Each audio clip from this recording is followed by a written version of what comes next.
दिल्लीमध्ये जातात, उत्तर प्रदेश सोडलं तर महाराष्ट्रामधून सर्वात जास्त खासदार निवडून जातात। आता एकंदरीत विचार केला तर 65% मतदान हे शेतकरी वर्गाचं आहे। मग 65% मतदान हे कधी शेतकऱ्याचं असेल तर किती टक्के आमदार खासदार असे आहेत की जे शेतकऱ्याचा, शेतमजुराचा, वंचिताचा, शोषिताचा आवाज विधान भवनामध्ये उठवतात। बच्चू कडू साहेब होते, लोक बोलले गुवाहाटीला गेले म्हणून पराभव झाला। मग शिंदे गटाचे आमदार देखील गुवाहाटीला गेले, ते का बरं विधान भवनात आहेत? ते कसे चालले? बच्चू भाऊ बोलायचे एका दाण्याचा 1000 दाणे माझा शेतकरी बाप करतोय, झटतोय, लढतोय, संघर्ष करतोय, त्याला न्याय द्या। सोयाबीनच्या भावावर असेल, कापसाच्या भावावर असेल, बच्चू भाऊंसोबत एक काळ आपले सरपंच मंगेश भाऊ साबळे, तेव्हा सरपंच देखील नव्हते, हे विस्थापिताचं पोरगा बच्चू भाऊंच्या खांद्याला खांदा लावून, पावलाला पावलं भिडवत शेतकऱ्यासाठी संघर्ष करत होतं।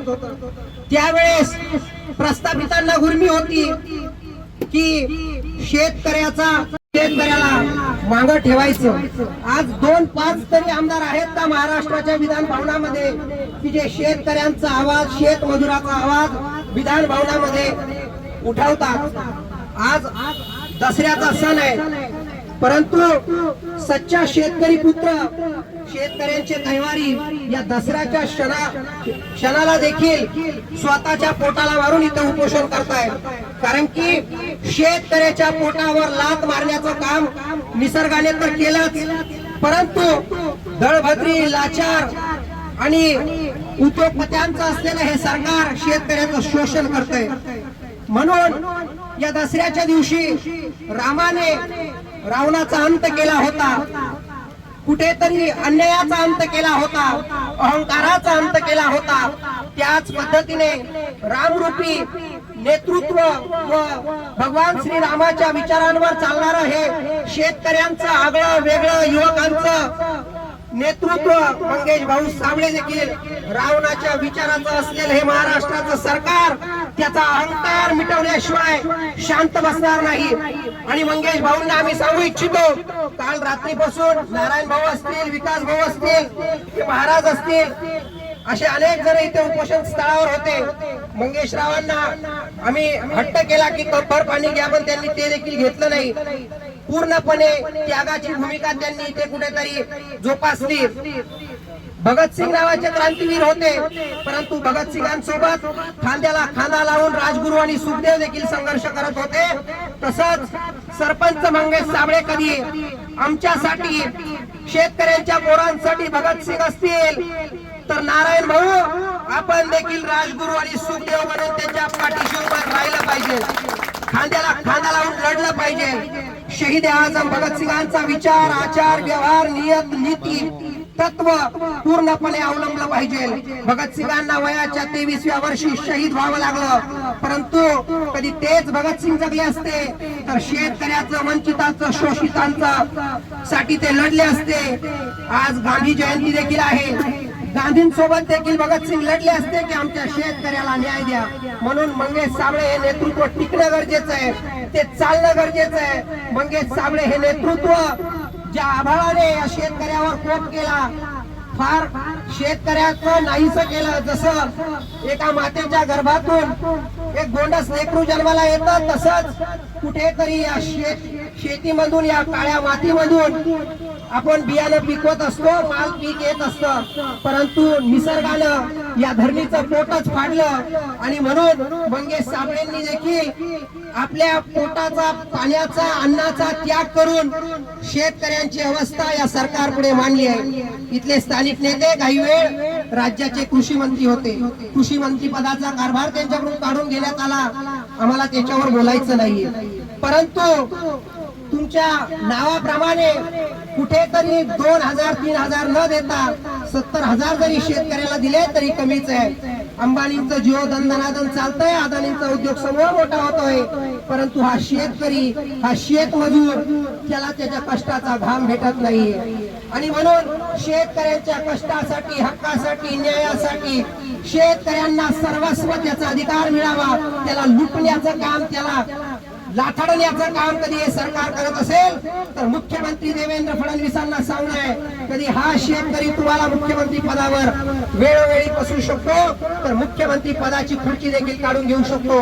गाडी पेटवली मंगेशराव साबळे यांनी, त्याच पद्धतीने तुमचा रावण रूपी अहंकार देखील आम्ही पेटू, तुमचा विचार देखील लाथाडू, एवढं तुम्ही लक्षात घ्या. आजचे कृषी मंत्री दादा मामा भरणे आहेत, या मामांना सांगतो शेतकऱ्यांना मामू बनवू नका, शेतकऱ्यांच्या लेकराचे खरे मामा बना. आणि जसं भगवान श्रीकृष्णाबरोबर कंसाने अन्याय केला होता तसा मामा या शेतकऱ्यांच्या पोरावर अन्याय करू नका. हे विस्थापितांची पोर आहे, स्वतःच्या मनगटावर धाबावर शेती करून काबाड कष्टाचं खाणारी पोर आहे. हरामाचं आम्ही खात नाही, कष्टाचं खातो. स्वतःच्या मनगटाच्या बळावर मंगेशराव साबळे यांनी अस्तित्व निर्माण केले.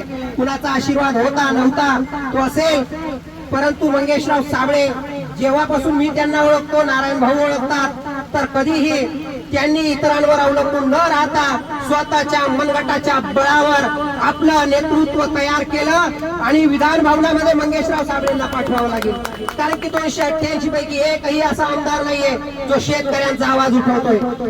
म्हणून या महाराष्ट्राच्या विधान भवनात कधी मंगेशराव साबळे पोहोचले असते किंवा पोहोचतील तर एक मात्र धडाकेबाज असा आमदार असेल की मुख्यमंत्र्यांना देखील भाग फोडू शकतो शेतकऱ्यांच्या हक्कासाठी, की शेतकऱ्याला न्याय द्या, शेतकऱ्याला अधिकार द्या.